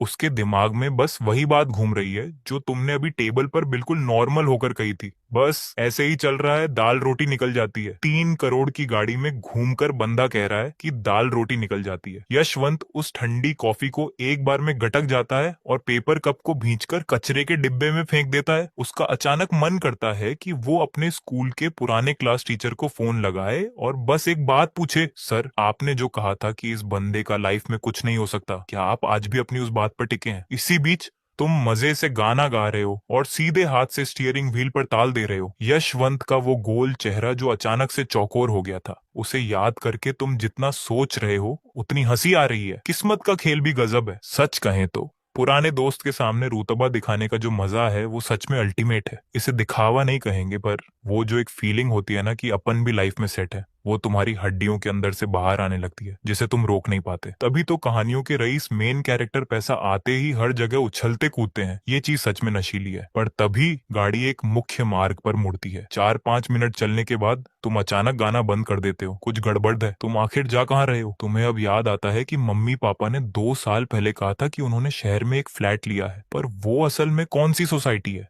उस वक्त तुम अपनी स्कूटी पर 38 डिग्री की जलती हुई धूप में कोल्ड कॉफी की डिलीवरी कर रहे थे। पसीने से तरबतर। तुमने आधी बात सुनकर फोन काट दिया था। पता तुम्हारे दिमाग से बिल्कुल साफ हो चुका था। तुम तुरंत गाड़ी को किनारे लगाते हो और फोन निकालकर अपनी मम्मी को मिला देते हो। अगले ही पल फोन में एक अजीब सी कॉलर ट्यून बजती है। नीला नीला ये आसमान, हरा भरा ये मैदान। तुम्हारी हंसी छूट जाती है। ये कॉलर ट्यून सच में लगा रखी है क्या? 7-8 सेकंड बजने के बाद उधर से फोन उठता है। मम्मी की आवाज पीछे के भारी शोर शराबे के बीच से आती है।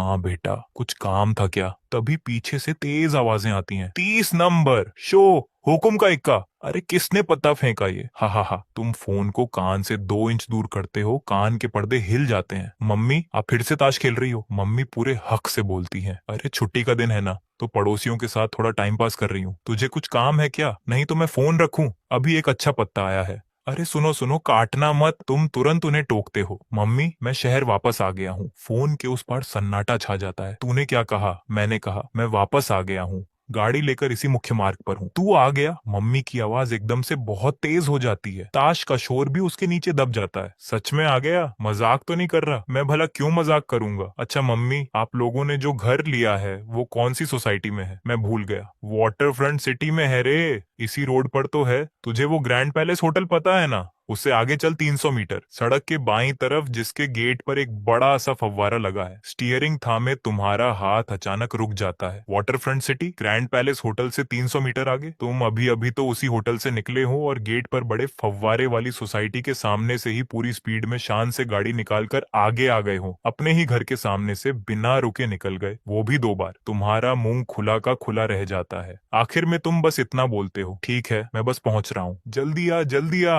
मम्मी वहां से उतावली होती है। मैं बाहर आकर तेरा वेट करती हूँ। फोन कट जाता है। तुम फोन की स्क्रीन को देखते हो और तुम्हें खुद पर हंसी आती है। 1300 किलोमीटर गाड़ी चलाकर आ गए, पर अपने घर से महज 300 मीटर पहले उसे पहचान नहीं पाए। इसी बीच फोन कटते ही मम्मी फोन को टेबल पर रखती है और अपने हाथ में आए बेहतरीन पत्तों को छोड़कर तुरंत खड़ी हो जाती है। अब नहीं खेलना, मैं जा रही हूँ। सामने बैठी 3 औरतें एक साथ सिर उठाती हैं। उनके बाईं तरफ बैठी मिश्रा आंटी, जिन्होंने बालों में कर्ल्स करवा रखे हैं, अपना चश्मा ठीक करते हुए कहती हैं, क्या हुआ बहन, इतनी अच्छी बाजी बनी थी, 2 हाथ और खेल लेती। मेरा बेटा आया है। मम्मी के चेहरे पर जो खुशी थी वो छिप नहीं रही थी। ऐसा लग रहा था जैसे बम्पर लॉटरी लग गई हो। दाईं तरफ बैठी वर्मा आंटी तुरंत ताश रख देती हैं और उनकी तरफ देखती हैं। वही बेटा ना, जो बड़े शहर में जॉब करता है? हाँ हाँ वही।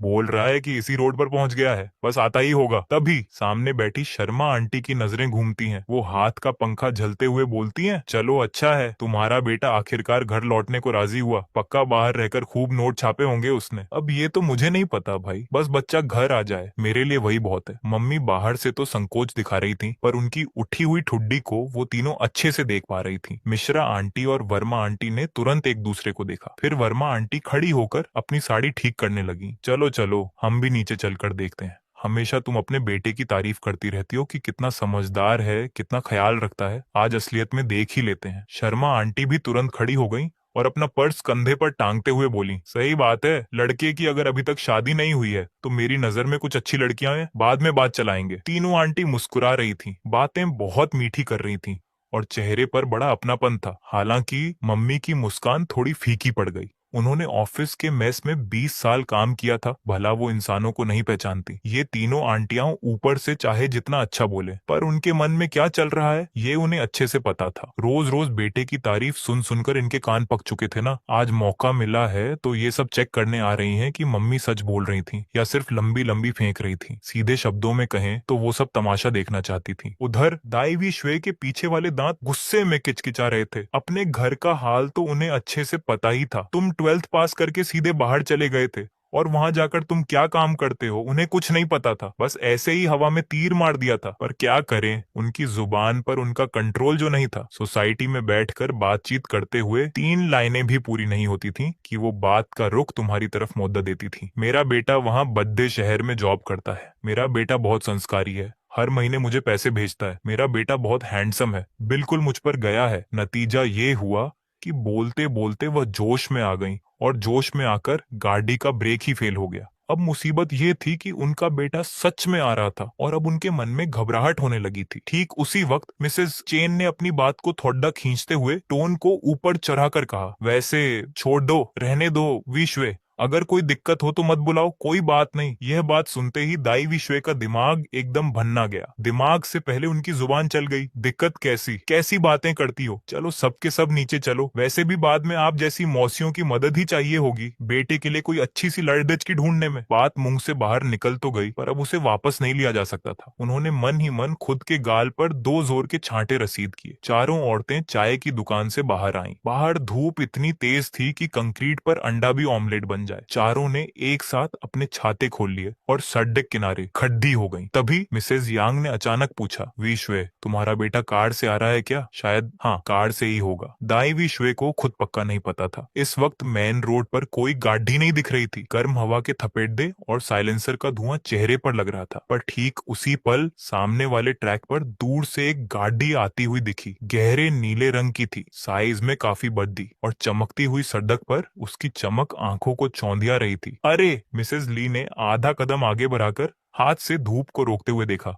वो तो उसी बड़े शहर का नंबर प्लेट है ना, कहीं तुम्हारा बेटा ही तो नहीं। तभी मिसेस चेन ने अपना मुंह सिकोदा और तंज कसा। वो गाड़ी देखकर ही लग रहा है कि कितनी महंगी है। देखो तो सही, कैसा बॉक्स जैसा लुक है उसका। इनका बेटा भला ऐसी गाड़ी कैसे ला सकता है? यह बात ना तो बहुत धीरे थी ना बहुत तेज, पर दाई श्वे के कानों तक साफ पहुंच गई। दाई श्वे ने छाते की डंडी को कसकर पकड़ डालिया। उनका दिल जोर जोर से धड़क रहा था। बेटा, आखिर कौन सी गाड़ी से आ रहा है? कहीं सच में टू व्हीलर पर आ गया तो मेरी तो नाक ही कट जाएगी। तभी वो नीले रंग की गाड़ी और पास आ गई। ठीक उनके सामने आकर उसकी स्पीड कम हुई। उसने एक शानदार टर्न लिया और चारों के सामने आकर एकदम सलीके से रुक गई। कार का शीशा नीचे सरका। तुमने अपना एक हाथ खिड़की पर टिकाया, सिर को थोड़ा तिरछा करके दाईं श्वे को देखा और फिर पास खड़ी 3 अजनबी औरतों पर नजर डाली। मम्मी, आप इतनी तेज धूप में बाहर क्यों खड़ी हो? गर्मी नहीं लग रही क्या? और ये सब कौन है? दाईं श्वे तो वहीं की वहीं बुद्ध बन गई। वह आंखें फाड़कर ड्राइवर की सीट पर बैठे चेहरे को देखने लगी। नैन नक्श वहीं थे, उनका बेटा ही था, पर बाल अच्छे से सेट थे, कपड़े भी बदल चुके थे। वह पुराने वाले धूल मिट्टी से सने लड़के से बिल्कुल अलग, एकदम हीरो लग रहा था। और सबसे बड़ी बात, ये कार, भले ही उन्हें गाड़ियों की ज्यादा समझ नहीं थी, पर कार के फ्रंट पर लगा वो 3 कोनों वाला स्टार, मर्सिडीज का लोगो, उन्होंने टीवी पर देख रखा था। बेटा, जैसे ही ये शब्द मुंह से निकला,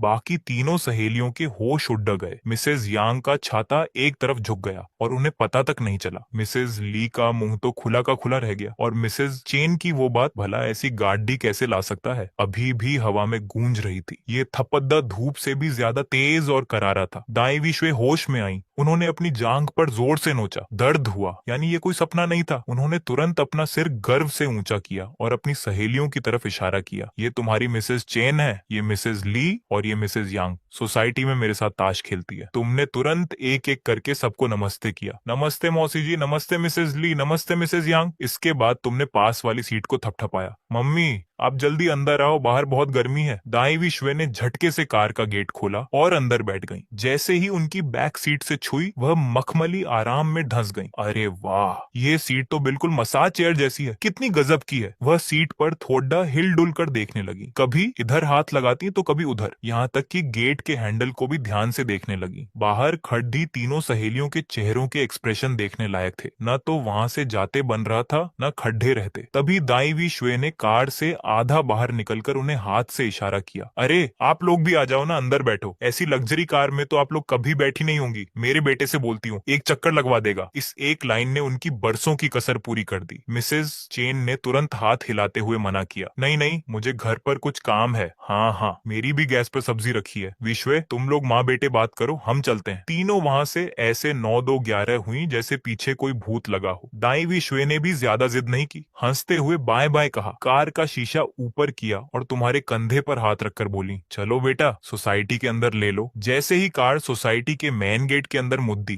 तुमने बैक मिरर में देखा कि वो तीनों छाते आपस में सट गए थे और तीनों के सिर एक साथ जुड़ चुके थे। मिसेज चेन ने अपना मुंह बनाते हुए फुसफुसाकर कहा, क्या पता ये कार रेंट पर लाया हो, इतना किस बात का शो ऑफ करना। मिसेज यांग भी अपने हाथ वाले पंखे से हवा करती हुई बोली, सही कह रही हो, क्या पता इनका बेटा किसी बड्ढे आदमी का ड्राइवर बन गया हो। ड्राइवर भी तो ऐसी कार चलाते ही हैं। मिसेज ली ने भी तुरंत हामी भरी, बिल्कुल सही बात है, उसका एटीट्यूड तो देखो, जैसे खुद 7वें आसमान पर हो। तीनों के मुंह से सिर्फ जलन टपक रही थी, पर उनकी आंखें लगातार उसी कार को देख रही थीं। जब तक वो नीली कार पार्किंग के अंदर नहीं चली गई, तब तक उनकी नजरें वहीं टिकी थीं। आखिर में मिसेज चेन ने अपना छाता संभाला और बोली, चलो चलो, बहुत गर्मी है। और तीनों अपने अपने रास्ते निकल गए। इसी बीच बेसमेंट की पार्किंग में काफी ठंडक थी। मम्मी के बताए अनुसार तुमने कार को टेम्परेरी पार्किंग स्पेस में लगा दिया और इंजन बंद कर दिया। पर कार शांत होते ही दाई विश्वे झटके से तुम्हारी तरफ घूमी और तुम्हें घूरने लगी। ये सब क्या चक्कर है? सच बताओ, रेंट की है ना, या फिर किसी से मांग कर लाए हो? कौन है वो? तुम उस बड्ढे शहर में किसके टच में हो? मम्मी, आप जरा ये कार देखो, इसका इंटीरियर देखो। दाई विश्वे ने कार के डैशबोर्ड को थपथपाते हुए कहा। तुम मुझसे यह मत कहना कि ये कार तुमने खुद खरीदी है। ये कितनी महंगी आती है पता है? तुम महीने का जो कुछ हजार कमाते हो उससे ये कैसे आ सकती है? तुम बाहर कोई गलत काम तो नहीं करने लगे? सच सच बताओ।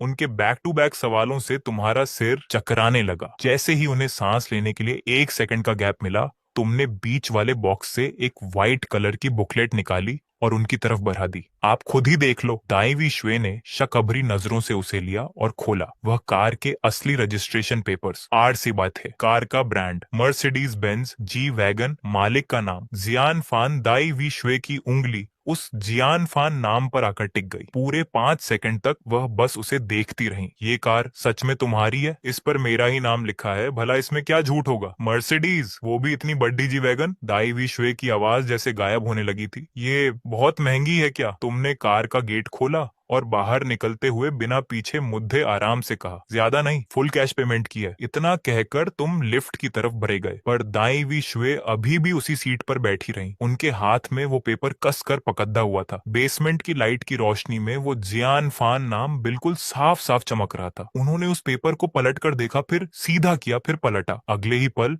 उनके हाथ कांपने लगे। पूरा कैश पेमेंट! आखिर इस कार की कीमत कितनी होगी? जब तुम ऊपर अपने घर पहुंचे तो अभी तुम सोफे पर ठीक से बैठे भी नहीं थे। कि तुम सोफे पर बैठे थे तभी अचानक नजर गई कि मम्मी बालकनी से आ रही हैं। उनके हाथ में एक लकड़ी का डंडा था। वो डंडा उंगली जितना मोटा था और उसकी चमक बता रही थी कि उसका काफी इस्तेमाल हुआ है। मम्मी ने उस डंडे को अपने पास लटकाया और उनके चेहरे का भाव देखकर तुम डर गए। मम्मी, आपका ये रूप तो बहुत डराने वाला है। डराने वाला? मम्मी ने फोन को मेज पर तेजी से पटका। फोन चालू था और सर्च बॉक्स में लिखा था, मर्सिडीज कार की कीमत कितनी है। नीचे लाल रंग के बड़े अक्षरों में नंबर लिखे थे। तुम खुद ही देख लो। तुमने नजर घुमाकर देखा, 32,60,000 से शुरुआत थी। मम्मी की आवाज कांप रही थी, डर से नहीं बल्कि गुस्से से। सिंपल भाई, तुम्हारा नाम, तुम्हारे पापा और मैंने पूरी जिंदगी खून पसीना बहाया, पर पूरी जिंदगी में इस रकम का छोटा हिस्सा भी नहीं कमा पाए। उन्होंने थोड़ा रुककर एक एक शब्द साफ कहा, तुम अभी 20-22 साल के लड़के हो, बाहर 4 पैसे कमाने क्या गए, इतने लाख कहाँ से आए? यह बोलते ही उन्होंने डंडे को जमीन पर जोर से मारा। उस आवाज से तुम्हारी पीठ बिल्कुल सीधी हो गई। मम्मी, मेरी बात सुनो। बात पूरी भी नहीं हुई थी कि मम्मी जोर से चिल्लाई, तुम मुझसे चालाकी मत करो। वो आधा कदम आगे बढ़ी और डंडे को आगे करते हुए बोली, क्या तुम बाहर कोई गलत या गैरकानूनी काम कर रहे हो? बिल्कुल नहीं। अगर आज सब सच नहीं बताया तो इस घर से बाहर नहीं जाने दूंगी। अगले ही पल मम्मी की आंखें भर आईं। वो जोर जोर से रोई नहीं, पर आंसू उनके गालों से बहने लगे। आंसू की बूंदें उनकी पुरानी और फीकी पड़ चुकी सुंदर शर्ट पर गिरने लगी। एक हाथ में डंडा था और दूसरे हाथ की उंगली से वो तुम्हारी तरफ इशारा कर रही थी, इसीलिए आंसू पहुंच भी नहीं पा रही थी। मैंने और तुम्हारे पापा ने तुम्हें पाल पोस कर बड़ा किया। तुम्हें कॉलेज नहीं भेज पाए, ये हमारी कमी थी, पर हमने तुम्हें अच्छा इंसान बनना सिखाया। इंसान को हमेशा सही रास्ते पर चलना चाहिए। अगर तुमने कुछ गलत किया। आगे की बात कहते कहते उनका गला भर आया। तुम सोफे पर बैठे मम्मी के आंसू देख रहे थे। तुम्हारा सिर चकरा गया। समझ नहीं आया कि हंसे या रोएं। घर आने से पहले तुमने इस मुसीबत से बचने के लिए बहुत बार सोचा था, यहाँ तक कि चम्मच और कांटों से पूरा प्लान बनाया था कि पहले क्या बोलना है और बाद में क्या। पर तुमने इस डंडे वाले सीन के बारे में कभी नहीं सोचा था। मम्मी, पहले ये डंडा नीचे रखो। नहीं रखूंगी। रखोगे तभी तो बताऊंगा। पहले तुम बताओ। ठीक है, पर इस डंडे को कम से कम इतना ऊपर मत उठाओ। मैं जितना चाहे ऊपर उठाऊं। तुम बोल रहे हो या नहीं? अब तुमने हार मान ली। तुमने अपने हाथ साफ किए और अपनी रटी रटाई कहानी शुरू की। मम्मी, ये पैसा मैंने खुद कमाया है, बिल्कुल साफ सुथरा है, इसमें एक भी पैसा गलत तरीके से नहीं आया है। मम्मी आंखें बड़ी करके देख रही थी, आंसू बह रहे थे, पर मुंह बिल्कुल बंद था। तुमने आगे कहा, जब मैं बड़े शहर में सिक्योरिटी गार्ड की नौकरी करता था, तब एक दिन काम से आते समय मुझे रास्ते में एक छोटा बच्चा मिला। छोटा बच्चा मिला? हाँ, 3-4 साल का लड़का था। वो कार के नीचे आने वाला था। मैंने उसे बचाया और पुलिस को फोन किया। बाद में उसके घर वाले आ गए। मम्मी का डंडा थोड़ा सा नीचे हुआ। फिर क्या हुआ? उस बच्चे के पापा पैसों का बहुत बड़ा बिजनेस करते हैं, जो शेयर मार्केट में लोगों के पैसे लगाते हैं। उन्हें लगा कि मैं भला इंसान हूँ, इसलिए वो मेरी मदद करना चाहते थे। मैंने पैसे लेने से मना कर दिया, तो बाद में हम अच्छे दोस्त बन गए। तुमने थोड़ा रुककर असली बात बताई। उन बड़े भैया ने मुझे शेयर मार्केट में पैसे लगाना सिखाया। वो जहाँ पैसे लगाते मैं भी वहीं लगा देता। पिछले साल मार्केट बहुत अच्छा था, इसलिए पैसे कई गुना बढ़ गए। यह बात सुनकर मम्मी तुम्हें पूरे 10 सेकंड तक देखती रही। उन 10 सेकंड में ऐसा लगा जैसे कोई मशीन तुम्हें ऊपर से नीचे तक चेक कर रही हो। तुम्हें लगा कि तुम पकड़े जाओगे, पर तभी डंडा नीचे आ गया और तुम्हें मार नहीं पड़ी। वो डंडा सोफे के पास रख दिया गया। दूसरों की मदद करना अच्छी बात है। मम्मी की आवाज अब धीमी हो गई थी। उन्होंने अपने आंसू पोंछे और कहा, पर इसके बदले किसी से कुछ मांगना नहीं चाहिए। एहसान जताकर कुछ लेना सबसे खराब बात है। तुम हैरान रह गए। तुम अपने सामने बैठी उस 50 साल से ज्यादा की महिला को देख रहे थे, जिनके हाथ काम करके सख्त हो चुके थे, जो बहुत सस्ती शर्ट पहनी थी, पर उनकी बातें बड़े बड़े ज्ञानियों से ज्यादा कीमती थीं। तुमने उन बड़े भैया के साथ रहकर बहुत कमा लिया, अब इसे यहीं रोक दो, ज्यादा लालच मत करो। मम्मी, मेरी बात सुनो। मम्मी ने अपनी नाक सिकोड़ी। तुमने तुरंत बात संभालते हुए कहा, घर आने से पहले मैंने सारा पैसा निकाल लिया है, अब वहाँ कुछ नहीं बचा। मम्मी के चेहरे का गुस्सा अब थोड़ा कम हुआ। तभी उन्होंने अचानक एक ऐसा सवाल किया जिससे तुम्हारे होश उड़ गए। तो फिर अभी तुम्हारे पास कुल कितने पैसे बचे हैं? ये सुनते ही तुम बिल्कुल शांत हो गए। तुम्हें एक बहुत बड़ी बात याद आई। तुम्हारी मम्मी उस इलाके की हैं जहाँ की महिलाएं पैसे संभालने में बहुत पक्की होती हैं। 30 सालों से उनका ये अंदाज नहीं बदला। तुमने थूक निगला और अटकते हुए बोले, ज्यादा ज्यादा नहीं है। कितने हैं? 26 लाख से थोड़े ज्यादा। यह नंबर तुमने पहले से सोच रखा था, क्योंकि तुम्हारे बैंक अकाउंट में यही रकम बची थी। तभी मम्मी ने अपना हाथ आगे बढ़ाया, पांचों उंगलियां खोली और बोली, 20 लाख अभी मेरे पास भेज दो। मम्मी, तुम्हारे लिए बचा कर रखूंगी, बाद में शादी के काम आएगा। मैं अभी सिर्फ 23 साल का हूँ। 23 साल का होने से क्या होता है? मेरी शादी तो 21 साल में ही हो गई थी। पैसे भेज रहे हो या नहीं? तुम कुछ बोलने ही वाले थे कि तुम्हारी नजर सोफे के पास रखे डंडे पर गई। मम्मी का हाथ उसी तरफ बढ़ रहा था। भेज रहा हूं। तुमने तुरंत अपना फोन निकाला, बैंक ऐप खोला, रकम लिखी, पासवर्ड डाला और ओके कर दिया। मम्मी के फोन पर मैसेज आने की आवाज हुई। उन्होंने फोन देखा और उनके चेहरे का भाव तुरंत बदल गया। 5 सेकंड पहले जो बहुत गुस्से में थी, 5 सेकंड बाद वो बिल्कुल हंसमुख हो गई। अरे वाह, मेरा प्यारा बेटा। उन्होंने तुम्हारे बालों को प्यार से सहलाया। रात के खाने में क्या खाओगे? मम्मी तुम्हारे लिए मस्त खाना बनाएगी। तुमने अपने सिर को छुआ और मन ही मन सोचने लगे, मीट, खट्टी मीठी चीजें और बाकी जो आपको सही लगे बना लो। ठीक है। मम्मी ने सब्जी की टोकरी उठाई और बहुत खुशी खुशी तुरंत घर से बाहर चली गई। जाते जाते पीछे मुड़कर बोली, बाकी के जो 6 लाख बचे हैं उन्हें संभल कर खर्च करना, फालतू में मत उड़ाना। मम्मी के जाते ही तुम सोफे पर गिर गए और छत को देखने लगे। 20 लाख चले गए और खर्च करने के लिए सिर्फ 6 लाख बचे। वैसे तो सिस्टम हर सेकंड 1 रुपया दे रहा था, यानी दिन के 86,400, पर वो पैसे सिस्टम के अंदर थे, तुम्हारे बैंक अकाउंट में नहीं। तुम मम्मी के सामने हवा से पैसे तो नहीं निकाल सकते थे। चलो कोई बात नहीं। तुमने आंखें बंद की और मन में सोचते ही सिस्टम का पेज सामने आ गया। अमीर बनाने वाला सिस्टम लेवल, एक एक्सपीरियंस पॉइंट, 3,25,000 बटे 10 लाख पैसे, 14,146 रुपए हर सेकंड की कमाई, 1 रुपया। Experience point 3,25,000। तुम सोफे से झटके के साथ उठ खड़े हुए। कुछ गड़बड़ थी। तुमने हिसाब लगाया कि पहले 12 लाख खर्च हुए थे तो पॉइंट 13 लाख के पास होने चाहिए थे, पर अब ये 3,25,000 कैसे हो गए? ये जो एक्स्ट्रा पॉइंट बढ़े थे, ये वही 20 लाख थे जो तुमने मम्मी के पास भेजे थे। तुम्हारी आंखें फटी की फटी रह गईं। दूसरों को पैसे भेजना भी खर्चा माना जाता है। अगर ऐसा है और मैं सारे पैसे बाहर भेज दूं तो? तभी दिमाग में एक ठंडी और मशीनी आवाज आई, सिस्टम की कमी का पता चल गया है, इसे ठीक किया जा रहा है। तुम बिल्कुल हैरान रह गए। इस सिस्टम के पास क्या कोई सीसीटीवी कैमरा लगा है जो सब देख रहा है? भाई, ऐसा लगा जैसे ये सिस्टम साला तुम्हारे ऊपर ही नजर रखे हुए है। तुम मन ही मन गाली बकने ही वाले थे कि तभी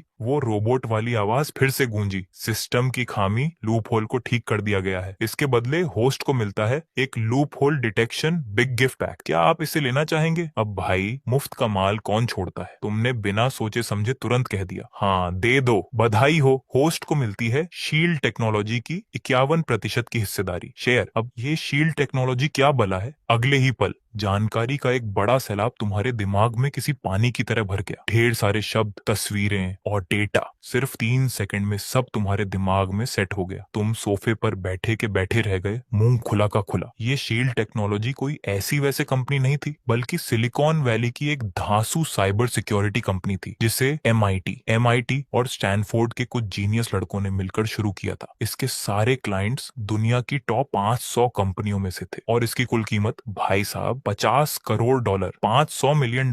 अब $50 करोड़ का 51% शेयर तुमने उंगलियों पर हिसाब लगाना शुरू किया। ये हुआ करीब 25.5 करोड़ डॉलर। अगर इसे इंडियन करेंसी में बदले तो ये बैठता है लगभग 1800 करोड़ रुपए। भाई, इतनी बड़ी रकम देखकर तुम्हारी उंगलियां छोटी पड़ गईं, हिसाब ही नहीं हो पा रहा था। तभी सिस्टम के स्टोर में एक फाइल आ गई। तुमने जब शेयर के वो कागजात सर्टिफिकेट खोलकर देखे तो सब कुछ अंग्रेजी में था। रंग बिरंगे कई सारे स्टैंप लगे हुए थे। कानूनी रूप से एकदम पक्का काम, कोई उंगली नहीं उठा सकता था। पर दिक्कत ये थी कि तुम्हें तो अंग्रेजी के 26 अक्षर भी ढंग से याद नहीं थे। ऐसे में तुम सिलिकॉन वैली जाकर उन तेज तर्रार लड़कों से क्या खाक बात करते? उनसे ये पूछते कि हमारे कंचनपुर की बनी हुई लाल वाली भुनी हुई मीट अच्छी है या नहीं। इससे तो अच्छा यही है कि आराम से शेयर होल्डर बनकर बैठो और साल के आखिर में जो भी मुनाफा डिविडेंड मिले उसे जेब में रखो और ऐश करो। तुम फिर से सोफे पर पसर गए, एक पैर के ऊपर दूसरा पैर रख लिया। वो जो अभी अभी 20,000 रुपए हाथ से जाने का दुख था ना, वो पल भर में हवा हो गया। तुम मजे से कोई धुन गुनगुना ही रहे थे कि अचानक दरवाजे का ताला खुला। डेजी, डेवी मान लो डेजी, हाथ में सब्जियों और सामान के ढेर सारे थैले लिए अंदर आई। उसके माथे पर पसीने की बूंदें चमक रही थी। तुम तुरंत सोफे से उठ खड़े हुए, चेहरे की वो सारी अमीरी वाली मुस्कान गायब की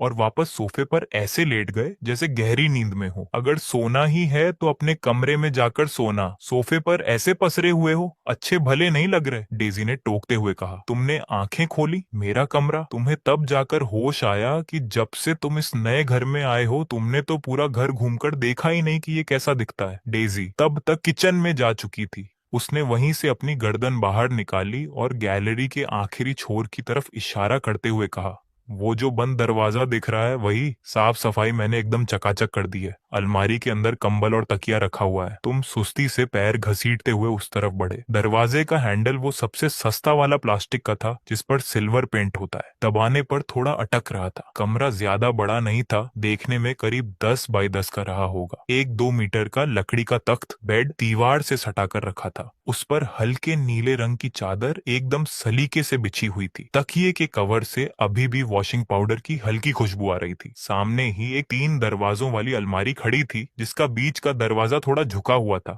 और ठीक से बंद नहीं हो रहा था। उसके खुले हिस्से से अंदर सलीके से रखे हुए कंबल दिख रहे थे, एक मोटा और एक पतला। कमरे में ना तो कोई पढ़ने की मेज थी, ना नाइट लैंप और ना ही एसी। तुम दरवाजे के पास खड़े होकर फ्रेम को पकड़े रहे, अंदर नहीं गए। तुम बस उस सजे हुए बेड को काफी देर तक निहारते रहे। कंबल एकदम नया था, पर वो जो चादर थी ना, वो इतनी बार धुली जा चुकी थी कि उसके कोनों पर छोटे छोटे रोए निकल आए थे। तकिए के ठीक बगल में एक छोटा सा लैवेंडर की खुशबू वाला पाउच पाउडर का पैकेट रखा था जो बैंगनी रंग का था और उस पर एक सुंदर सा रिबन बंधा हुआ था, वही जो मार्केट में 5 रुपए में मिलता है। उसे नहीं पता था कि तुम कब वापस आओगे, लेकिन फिर भी ये कमरा हमेशा साफ रहता था। कंबल को धूप दिखाई जाती थी और चादरें बदली जाती थी और वो 5 रुपए वाला खुशबू का पैकेट ना जाने कितनी बार बदला जा चुका होगा। तभी किचन से मीट काटने की आवाज आने लगी, खट खट खट, एकदम एक जैसी रफ्तार में। तुम कमरे के अंदर गए और बेड के पास बैठ गए। तुमने हाथ बढ़ाकर तकिए के पास रखे उस खुशबू वाले पैकेट को छुआ। उसका कपड़ा थोड़ा खुरदुरा हो चुका था और अंदर के सूखे फूलों की खुशबू भी लगभग खत्म हो चुकी थी। इसे बदलने का वक्त आ गया था। तुमने उसे वापस उसी जगह रख दिया और बेड पर लेटकर सफेद छत को देखने लगे। किचन से तेल में कुछ छकने की तेज आवाज आई और साथ ही डेजी के बेसुरी आवाज में गाना गुनगुनाने की आवाज भी। तुमने अपने दोनों हाथ सिर के नीचे लगा लिए और तुम्हारे होठों पर एक प्यारी सी मुस्कान आ गई, माना कि ये जगह